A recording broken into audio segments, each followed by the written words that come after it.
Good afternoon, everyone. Hi, welcome to our first virtual luncheon. I'm Paige Berger. I am the marketing manager at Their Bookstore in Darien, and I'm thrilled to be here today with Juliet Grames, author of The 7 or 8 Deaths of Stella Fortuna, which just came out in paperback. And we're just thrilled to have her here. We originally had planned to be gathering at a little Italian restaurant in town and enjoying the nice spring weather together and chatting writing and the book and food. And unfortunately, plans have shifted, but we're really grateful to Four Forks here in Darien that agreed to provide a beautiful luncheon for all of you. Hopefully some of you guys picked that up. Four Forks is working incredibly hard, not only to provide food for people in town, but also to support our first responders, and they've delivered thousands of meals to the surrounding hospitals. So thank you to Four Forks for partnering with us. I want to take a moment to introduce Juliet, and then we're just going to dive into a conversation. There will be time for questions at the end. So if you have any questions, you can go ahead and put that in the question box. Juliet was born in Hartford, Connecticut, and grew up in a tight-knit Italian-American family. She is a book editor and has spent the last decade at Soho Press, where she's an associate publisher and curator of the Soho Press imprint. Juliet, thank you for joining us. Thank you guys so much for having me. I have to say, we were originally planning this was going to be a live event, and I am a little bummed on the one hand that I don't get to eat the delicious lunch with you in person. But on the flip side, this is actually, for me, for the better, because if we were doing an event and we're talking the whole time, we wouldn't get to eat, would we? We would just be watching everyone else eat delicious food, and then I would have been really jealous. So this worked out, but I hope everyone else is enjoying it. Yes, I put my lunch to the side so people don't have to watch me shoveling food into my face while we're chatting. Well, as I'm sure you've learned from Stella, jealousy is in fact the scur of humanity, and it's just one of the most dangerous things out there. I'd hate to have to be jealous of your food. So it all worked out for the best then. So Julia, how are you doing right now? You probably, this is not exactly what you envisioned your May and your paperback release tour would look like. Tell us where you are and what's happening with you right now.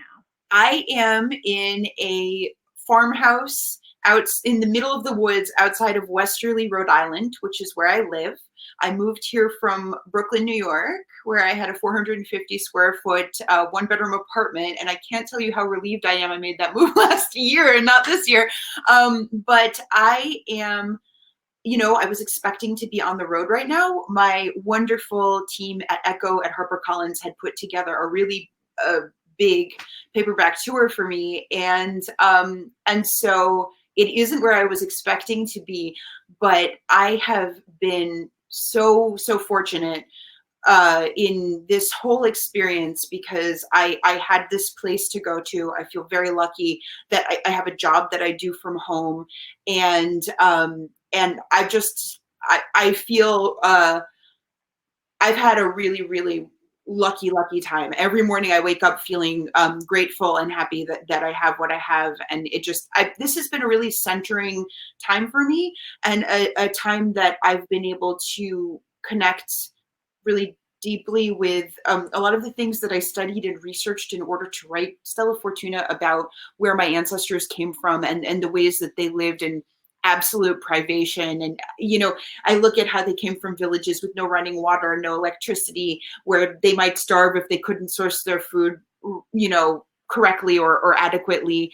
And I just think I've got it so easy. And I take inspiration from knowing how tough they were. And, I don't know. I think maybe a lot of other people feel the same way, but this has definitely changed everything about how I see my life and my position in the world. And I'm grateful for it.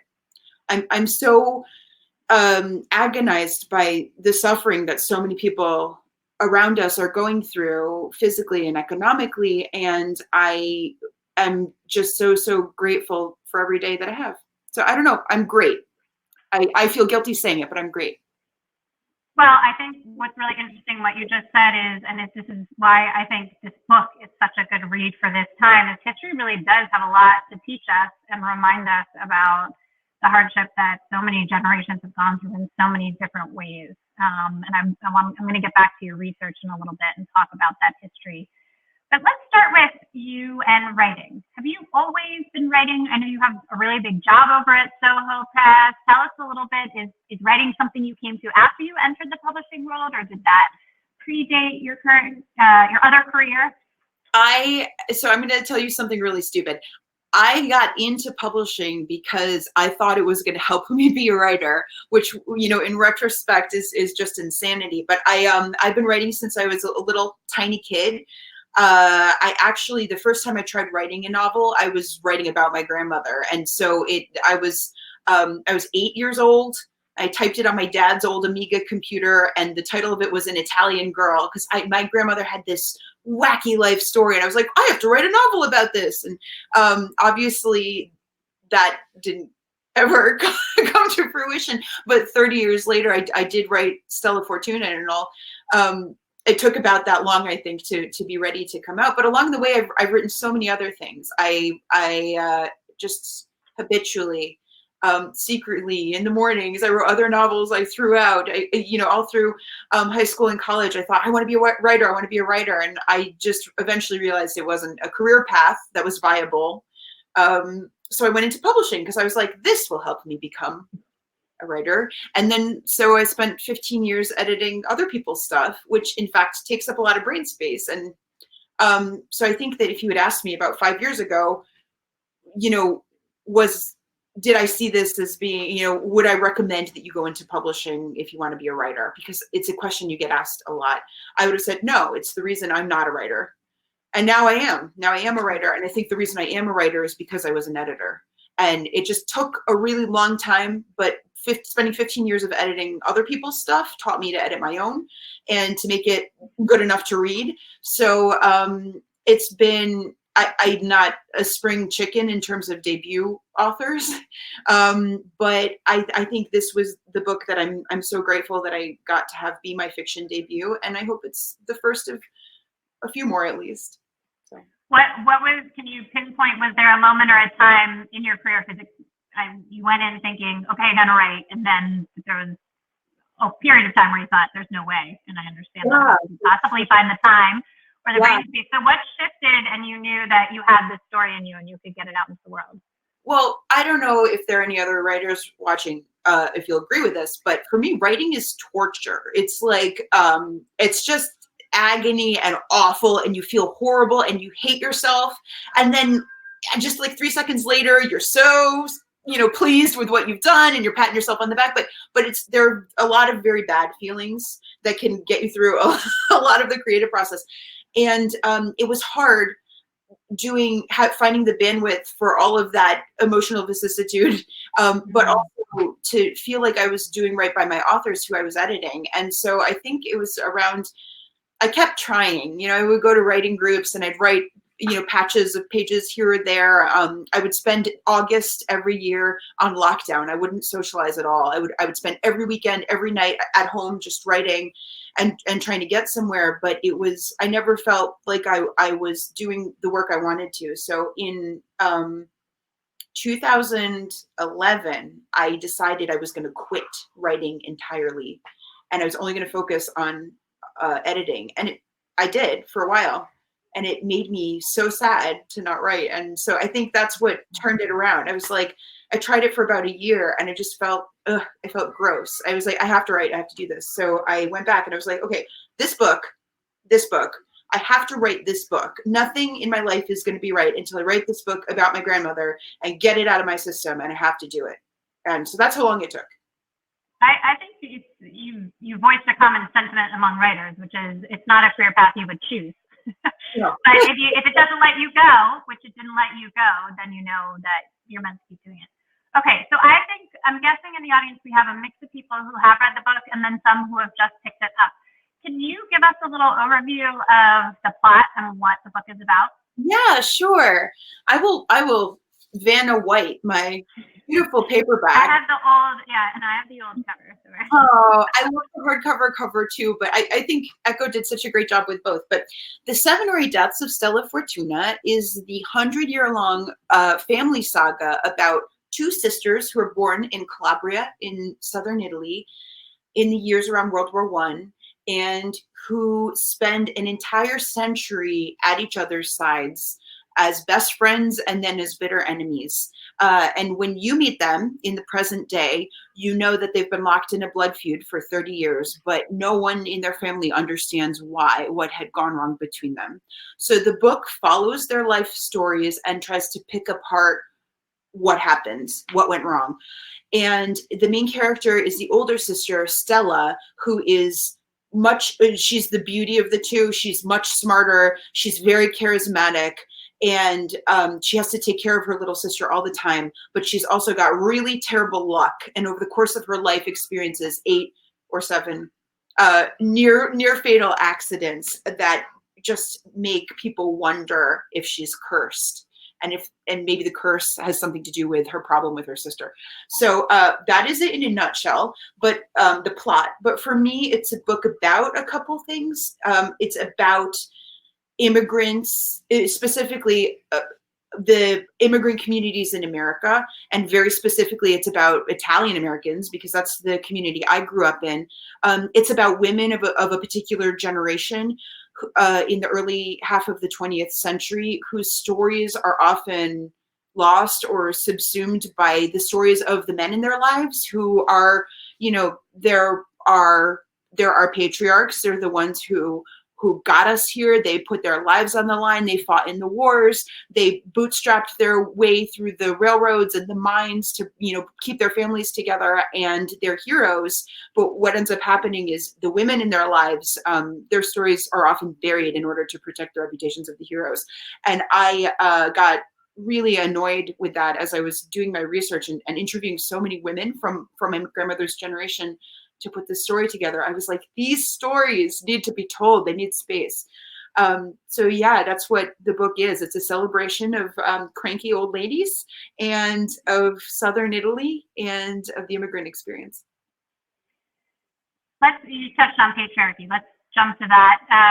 Talk to us a little bit about the patriarchy, and it seems you have some feelings. You did a lot of research for this book, so I'm curious to hear your perspective on what you uncovered has changed significantly, perhaps particularly in the Italian American community, maybe both back in Italy and then here. So what's changed, and what do you think you see still happening today? So Italy's really complicated in terms of patriarchy, and I think it's actually pretty important to talk about all of what, in order to understand Italian Americans and the pressures that they deal with. Because I think, so basically, Italy, especially the south of Italy, was living under feudalism for a very, very long time. It was, in fact, after World War II that the Italian government finally started struggling to try to sort out feudal landholdings so that the impoverished peasants who lived on the land could actually own the land they worked. So literally, we're talking about until the 1950s, most people in southern Italy didn't own any land. They were living a subsistence lifestyle. Men were working, for 18 hours a day to try to afford food to feed their families. They, often didn't have the money they needed to pay for malaria medication to save their children's lives. I mean, a really hard lifestyle. And the thing that happens with hardship like this is you have, and you pair that with the fact that all of Italy really lives in the shadow of the Vatican. So they have a lot of religious, the forms of religiosity that you get in southern Italy are very specific. And this isn't to say that they're all very Catholic, because not all Catholic communities are like this, but they're definitely, men control land. In fact, women were not citizens in Italy until 1946. So they couldn't vote and they couldn't control money. So you basically have a situation up until World War II where men really, they owned their women. And so when you have a man who has this really hard life where he's working 18 hours a day and comes home and has to maybe watch his children be sick because he can't, help them. If he's a really, really good man, maybe he gets through this and doesn't have any kind of psychic break or trauma of his own. But if he is a normal man, he is going to be susceptible to all of the things that come out of this, depression, or maybe he'll take it out on his wife, or maybe he'll hurt his families in ways he wouldn't have in a less difficult situation. This is just a fact about fringe lifestyles and poverty, and it's where so many Italian Americans find their roots, are in these cultures where we have these beloved forefathers and grandfathers and great grandfathers. Like, we love them and adore them, but they may not have been that nice to their women. And the cognitive dissonance there is really hard to get past. How we can love someone, but also acknowledge that their women's lives were hard. And I think it's something worth doing for a couple reasons. One, so that we, understand our own inherited trauma. They've proven that trauma is genetic. So we have this in our blood. We have our grandmother's experience in us. And we should know our grandmother's stories, just so we know ourselves. But also because it's a reminder. I'm talking about Western Europe right now, cradle of civilization. We're all, for especially for us white Americans, it's really important to remember that when immigrants come here, they're often bearing unattractive scars of the places they came from, and those scars are not their fault. They've been through so much hardship, and we should remember that not that long ago, our ancestors would have looked unattractive to people looking at them as well. So I just, for those two reasons, I think it's important to talk about. So much good stuff there. The matriarch in the book, Assunta, who is Stella's mother, has a very difficult husband. And I love the way you just described that, because when I read the book, I just thought, God, this guy is like, he's awful in so many ways. But to put it in that context really makes you think very hard about what his life was like and what perspective he had and all that he had to go through. I kept feeling throughout the book as I read it, I said, Assunta, okay, take your children and go. Did that ever happen? So and you maybe tell people a little bit about that relationship. We don't want to give too much of the book away, but. Yeah, I know. Well, here's another thing. I really wanted to write about, I wanted to bring alive Southern Italy, which is really hard to read about because there's not a ton written about it. We were, as I mentioned, victims of feudal kind of exploitation for so long that even in the 20s and 30s, people were not literate. Like 90% of the population was illiterate in 1928. So my grandmother never learned to read or write. She couldn't have written her own life story. But all the grimness that I've just talked about, the other side of this coin is that my grandmother was amazing. She was funny. She was tough. She loved her family so fiercely, and you wanted to spend time with her because she was such a hoot. Like her stories and her folk songs, and honestly, I mean, this is something I think a lot of Italian Americans will tell you. They have these tough episodes in their family histories, but there's so much that we love and that we're proud of. And so And my grandmother had a sister who she was very close to, and these two sisters really inspired the characters of Stella and Tina. And actually, Paige, do you mind if I share a photo of them? Yeah, please do. These are the two ladies who I'm like, I got to write a book about them because, yeah, you know what? They went through some really hard stuff. They did. They deserve credit for what they fought for. But also, I hope that this book captures the my love and respect for them, and also how funny I found them. I thought they were just hilarious. Okay, let me share a quick photo. Okay. I think, yeah, that relationship between the two sisters, after we see the photo, I want to hear you talk about more. It was so well drawn. This is them. This is my grandmother on the left and my great aunt on the right. Antoinette and Connie were their names, and they lived to be 98 and 97 years old. They died. They could never be separated. They died a couple months apart last year, right before my book came out, which was a heartbreaker. But these ladies are just, oh man, they were larger than life in every way. Especially my aunt Con, who's like, she was my best friend, but everything, literally everything about her was larger than life. For example, those are her zucchinis. She's 94 years old in this picture, growing Sicilian zucchinis. I don't even know, but they were just a huge part of my life, and my aunt, you know, a little bit raunchy. I learned all my Italian cuss words from her. I learned a lot of naughty proverbs from her, and she was one of my biggest sources in writing, because she let me interview her for so many hundreds of hours, and you know, taught me recipes that helped illuminate the culture and stuff. And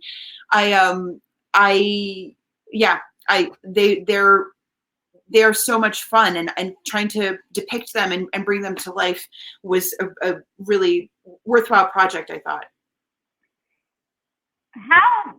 How much of this book, I mean, obviously you said you drew inspiration from your family, but how much of this book is really rooted in fact and what you experienced growing up and what you knew about your family, and how much of it is just pure imagination? You don't have to give me exact percentages, but I found myself thinking about that all the way through, knowing that obviously the story had been inspired by, you know. Well, I have a very glib answer for anyone who's already read the book.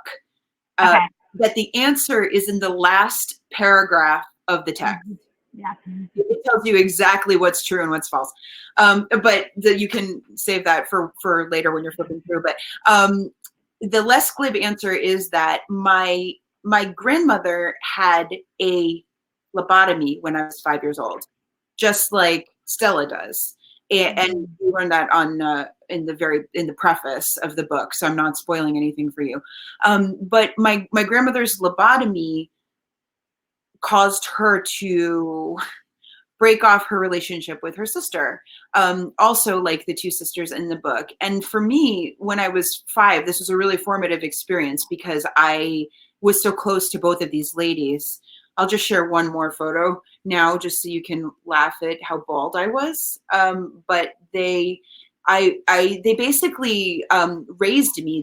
These two ladies took care of me together while my parents were working, and I spent my first 5 years with them.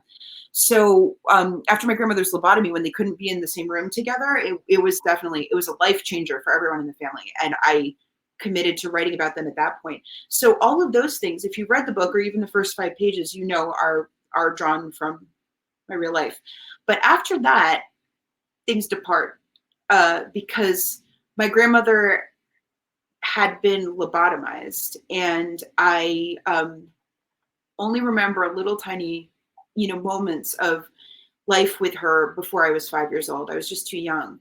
And after the lobotomy, she was a completely different character. Her personality was changed. She was just literally not the same person she was before. So although I knew that later person very well, because I got to enjoy her company for another 30 years, I never understood who she had been as an integer before this kind of, you know, latter day twilight of her life, when she was, you know, reduced to kind of a childish, you know, she was our child grandma. She loved kids because she was one of them.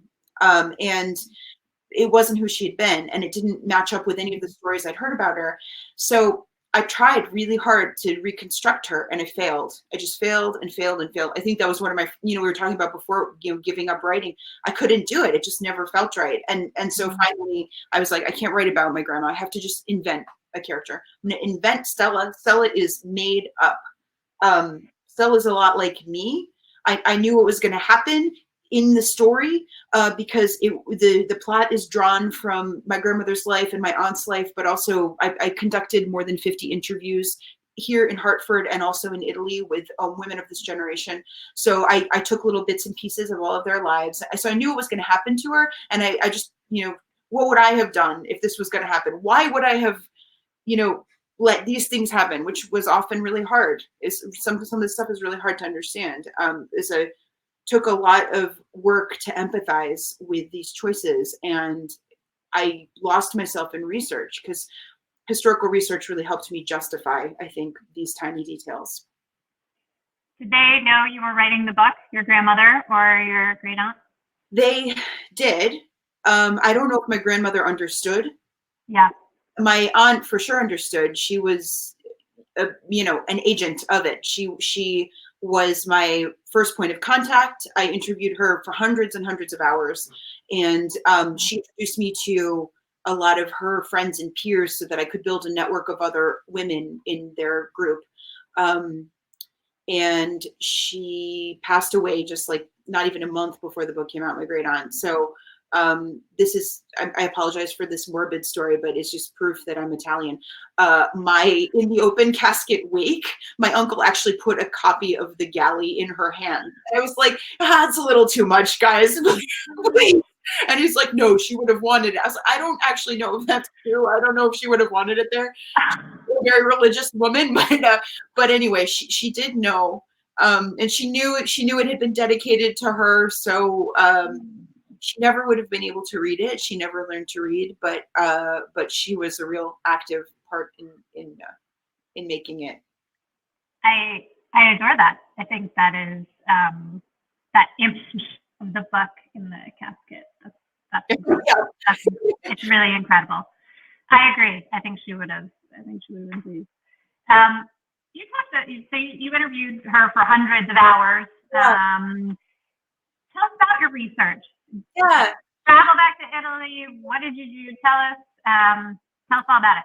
Well, so the reason I interviewed her for hundreds of hours, and how you know I'm not exaggerating, is my trick. My aunt loved to talk, which was great, and she wanted to share. And so many Italian Americans have come up to me and been like, "You're so lucky. My family doesn't talk about these things. We know that they happen, but no one talks. We don't have that problem in my family." So, but that said, one of the best ways to pin her down, because she couldn't stop moving ever. So to get this woman, I'd be like, I just want to talk to you. Sit down at the kitchen table. I'm going to tape record. Forget it. She could just like butt in chair for maybe 2 minutes. And then she'd get all antsy and twitchy. And actually, my mother resurfaced the story a couple weeks ago because she and I did an event together. And she's like, oh, do you remember we called her Concetta Sweata? Because she sweats so much. And that's in the book, yeah. Always had to be working. She's like, do you remember where the story came from? When you were 5 years old, we put her in timeout in the kitchen for 5 minutes. We said, you just have to sit in a chair for 5 minutes. That's it. That's all you have to do. And she agreed to it, but she was sitting there and it made her so nervous to not be able to be cleaning things that sweat popped out on her brow and on her lip. And she was just like, it was like the worst thing. It was torture, And anyway, that was her. So to get her to subject herself to a prolonged torture like this, I needed an activity. So it meant I would go over for cooking lessons. So then I would bring my tape recorder or my video recorder on one occasion, but that was really, she was moved around too much. It didn't go well. And my notebook, and I would say, teach me your recipes on Con. And then we would go through these elaborate pageants of her being like, yeah, of course I need, when I'm gone, who's going to make these things? You got to come and learn these things. And then, well, in the process of giving me these lessons, sabotaging them to make sure I didn't learn her secrets, which was, it's very time consuming, but it gave us a lot of time together. It was just wonderful. And recipes are just such a huge part of understanding women's lives in this community, because especially among women who are not literate in the ABC sense of things, there's a culinary literacy that comes, you pass on your culture through your recipes, and it's a high art form that I've never mastered. I'm just going to be honest with you, but that was a huge part of my research, was cooking with older women. And so then after and during, I interviewed her so many times. She introduced me to friends of hers, and they introduced me to friends of theirs. And, everyone knew someone else for me to talk to. And she even, although she had left Italy, her village of Jevoli in 1939, she still had a list of names of people. She's like, oh, if these people are still alive, maybe you can talk to them. And so I went to Jevoli, and I stayed there I took a leave of absence from my job, and I was there for 4 weeks. And I interviewed some of those people too. So, yeah, she was a big part of it. I mean, and you asked about research. Interviews were really important. They just are. There's information that you get from people that is not in any book. And that sounds cliche, but it's voluminously true. I read a lot of books. I'm not a trained writer. I'm a trained historian, and so text is always the first place I go. But that's frustrating. Text is frustrating because people didn't write about Calabria, because Calabria's people, many of them could not read and write. And the ones who have written, there's some really beautiful writers. They're not available in translation because they're not prioritized in Italy either. So so I had to be really creative about what I considered to be a source, and I had to be really careful about taking information because, you know, I found some great books about Basilicata during this period, but not everything translates. It's not the same way of life, you know, stuff like that. So yeah, I would say there was text research, there were interviews, there was archival research that was really important that I did in Italy. That for me, Italy has these amazing town archives. Everyone, if you're Italian and you've been told that the archives were destroyed in a fire, you're literally every single Italian. Every Italian has been told that the archives were destroyed in a fire. So I sympathize, but also they were not. They are there. There are archives in your town, and they have amazing things. So I found wait, hold on. Why? I am not Italian. Why has everyone been told that everything was destroyed in a fire? You know, it's a really good question. I I think so. Italian town halls, they're called the municipio, the municipal hall. They keep records of everything. They have birth certificates, death certificates, property deeds, but also sometimes you can find those at the parish, the Catholic Church. Instead, wedding certificates, and they keep track of immigration visas. And this is anecdotal. I have no proof of this.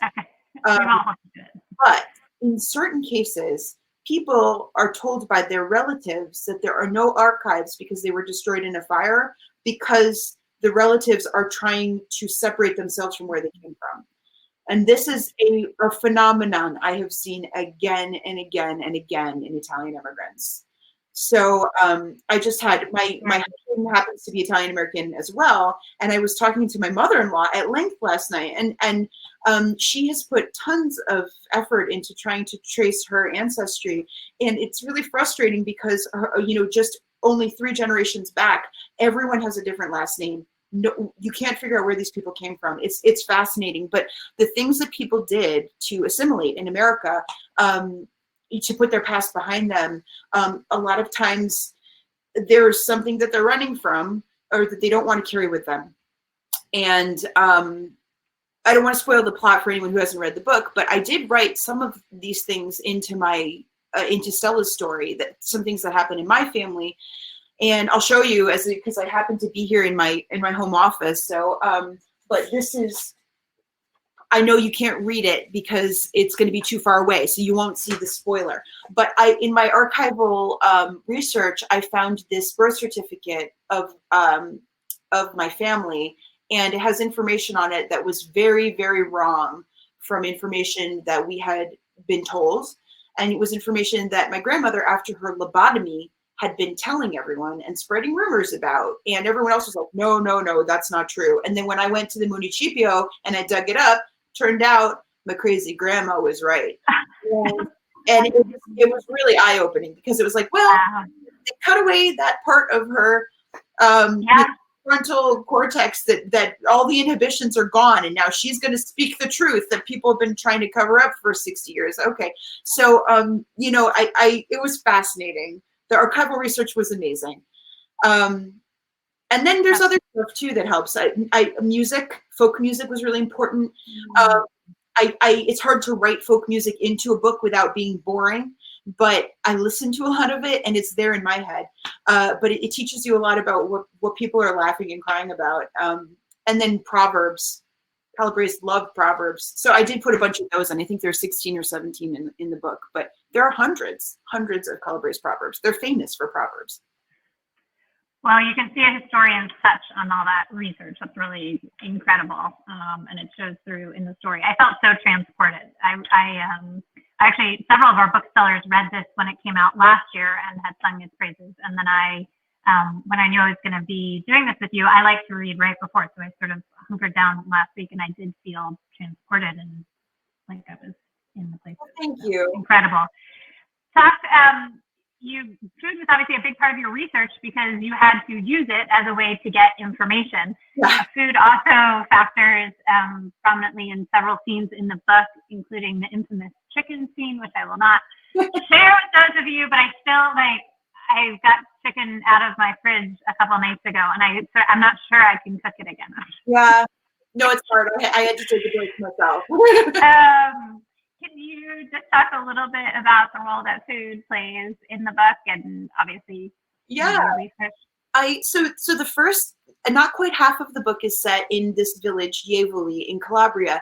And Jevuli is on a very mountainous peninsula, Calabria was all built, really remote villages up in the mountains, because for hundreds of years they were being raided constantly. All kinds of people coming in and trying to, steal everything, take over. And so they have these completely inaccessible, beautiful, picturesque little villages, but it means it's hard to get there. They don't have a lot of amenities. Some of them didn't have running water until the 1970s, no road connecting them to other villages. It's a hard life. Every day is quarantine, right? So you're only eating the things that you grew in your own garden, which you figured out how to water without access to water. And the people were so resourceful. And I say people, but in the generation I'm talking about, in the 20s and 30s, it's women, because there are no men.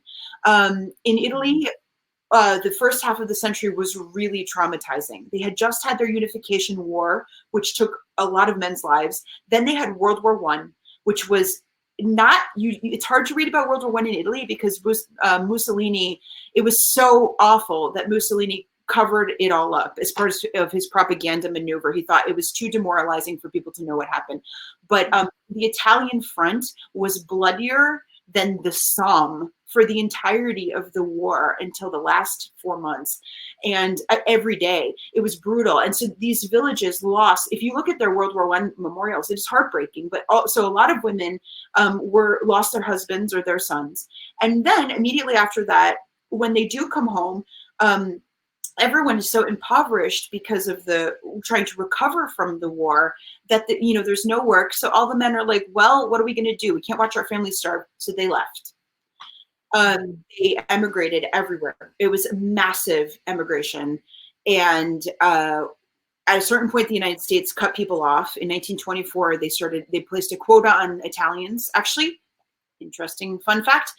The quota system in the United States for immigrants was introduced after a 1910 study done by the Boston Globe about Italians and were they more violent than other immigrants. And it was determined that yes, they were, and they were an undesirable group. And so this trickled through federal court, and eventually the Immigration and Naturalization Act was instituted, and it shut out not only Italians, but a lot of other groups.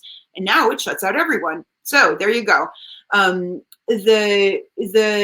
this is, all the men in this time they went to America, or after they couldn't come to America, to Canada, to Germany, Australia, all over the world. Half of the population of the south of Italy is lost to the south of Italy.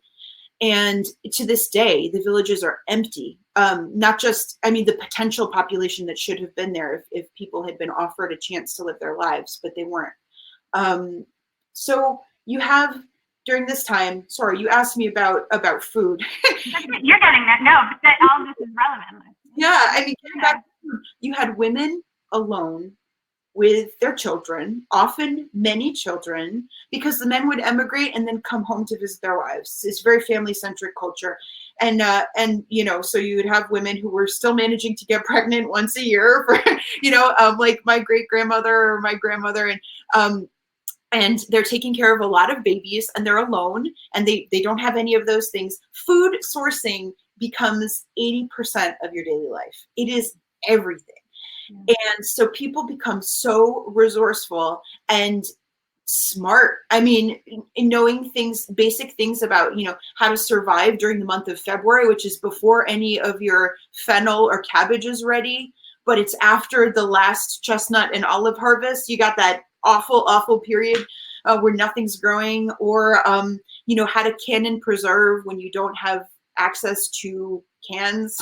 I mean, it's incredible the things they did and the amount of work. And so when I was trying to bring the 20s and 30s to life, you can't have people talking about courtship or boys and girls flirting in the piazza. You can't just have a festa with music and dancing. You have to, all of the facts of getting through the day involve some kind of work. And it was just to create a scene, I had to know what work they were doing at all times.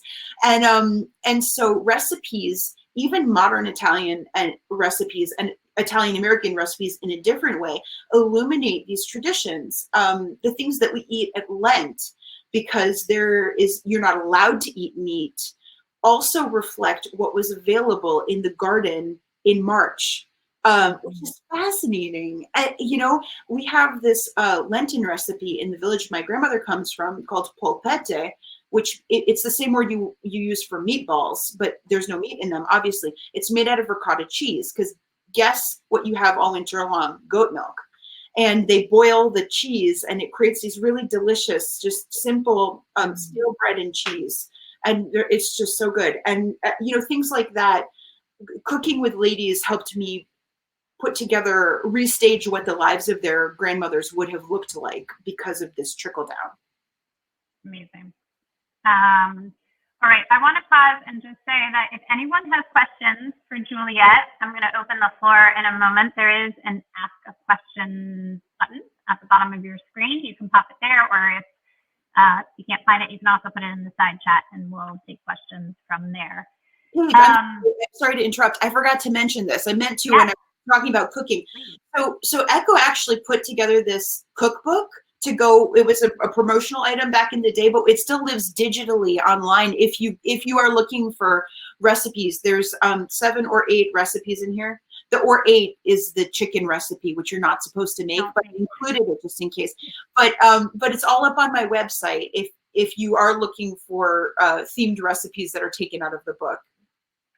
That's great. I'm going to ask one more question, then we'll go to questions from the audience. The device of the 7 or 8 deaths, and you'll have to read the book to figure out how many near deaths Stella had. How did that come to you? I found it to be so compelling as a reader. Yeah. Well, obviously, it's an allegory for the things that are fatal, potentially fatal about a woman's life in the 20th century, right? It's just it's strictly allegorical. Paige, they all happened. They're real. My grandmother had those 8 near-death experiences. Actually, I know. I was like, when I'm like, how am I going to construct this? So I'm writing them down, and I was like, this looks like an allegory for what is nearly fatal about a woman's life in the 20th century. I couldn't,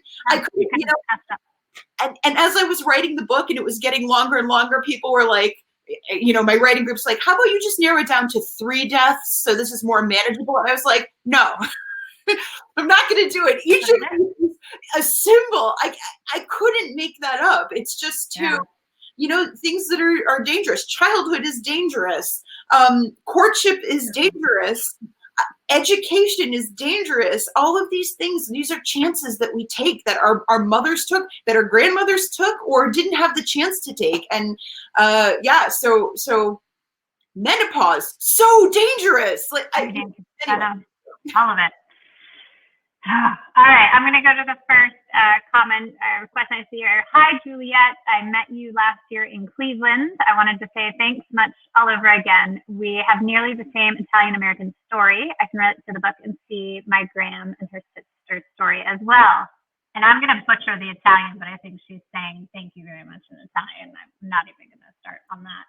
That's so nice. Thank you. That's from Denise in Cleveland. So Denise, it's so nice to see you. Thank you for joining. And then you, like me, we don't get to enjoy the food. So I know. Sorry, guys. It's really fun for those of us here, but it is. I get it's a little mean to the distant audience. Tell me when we see if anyone else has got questions. Juliet and I talked before we got on scene sort of about what we're reading in quarantine and various challenges with reading during this time. Are you writing right now? Oh, I am writing for like 12 hours a day. So interesting. Okay. Yeah, I found I have a day job. I'm a book editor, and I could not, and I have a baby. So I could not get my job done without childcare. It just wasn't, and my husband and I are both working from home. This is a full effort from both sides. But we just couldn't, and I wasn't writing. So I took a leave of absence from my job, and my boss was really understanding about it. And then I was lucky enough to have my mother-in-law, my parents-in-law, they quarantined and then moved in with us. So they've been just giving me this gift of this time to try to finish my darn second book, which I've been so busy, promoting Stella for the last year that I didn't get as much time to work on it as I would have hoped. But I'm really hoping I can finish it this month. Yes, publicizing a book is a full-time job in addition to the other. You have a lot of full-time jobs. But this said, I like I told you at the beginning of this, I'm just so lucky. I'm the luckiest person alive for so many reasons, and I feel guilty about that. But all that said, my heart goes out to every other person out there who is dealing with caring for either a child or someone who else who needs care in their lives right now, and trying to juggle that with a paying job, because I didn't have to make any difficult choices. I had very easy, accepting, generous people all around me, and I feel for you. It's so hard. It's so hard. Very lucky. All right, I don't see any other questions. I want to reiterate that this book is a really good book for this time. It no longer has this cover. Juliet has the new cover. This is the advanced copy from last year. We have it in stock at Fair Bookstore. We have plenty of copies. This would make a lovely gift for a friend. You could leave it on a doorstep. You could read it together and discuss. It's in paperback now, which is lovely, and we're open 10 to 4 Monday through Saturday, so give us a ring. Not for browsing yet, but you can call us in one website. Juliet, thank you so much. This is such a lovely way to start this long weekend and to spend a Friday afternoon. I hope lots of you are all enjoying your break from real life. Thanks, Juliet. This is great. No, thank you so much. Thank you all so much. I can see you all along the bottom of the screen, all 32 of you. So thank you for being here. I'm so honored to talk to this group, and I hope you have a wonderful Memorial Day weekend, and be in touch if you ever want to talk about the book. There's a contact form on my website. I'd love to hear your story about your misunderstood grandmother or the cranky old lady in your life.